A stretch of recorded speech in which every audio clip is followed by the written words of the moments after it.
belajar setik-etik kurang teh pasrah ke Gusti Allah, makin hari makin pasrah, makin hari makin pasrah. Nikmatna ibadah teh ku pasrah. Ginahin lamun urang bisa pasrah ke Gusti Allah. Engke ge urang lamun berusaha mungkin seminggu, mungkin sebulan datang. Engke datang biasana di jero salat.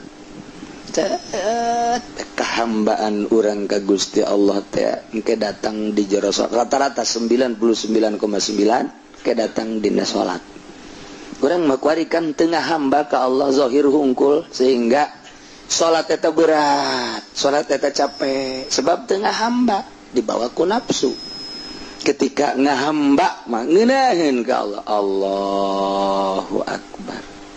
Abdi datang ka Gusti teh lain mawa atas nama kiai, lain atas nama haji, lain atas nama ustad, lain mawa atas nama bupati, gubernur, lain mawa atas nama polisi, lain mawa atas nama abdi. Abdi mah hamba Gusti.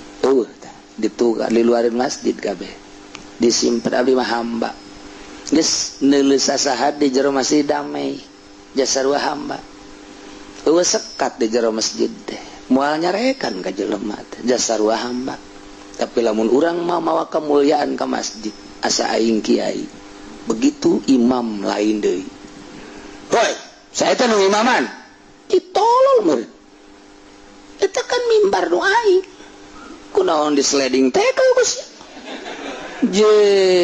Emang sirkuit. Nah iya, aing mal ngamamu aing makasih ya. Udah kamari jadi imam bego meureunana. Teu nyawan aing kiai meureunana. Pan aing kiai di dieu teh, aing mama, aing abuya. Teu aing mah teu sanggup ngai mamang kasih hina awak aing. Ka masjid dibabawa pos kitu. Moal rapi atuh kajian kumaha.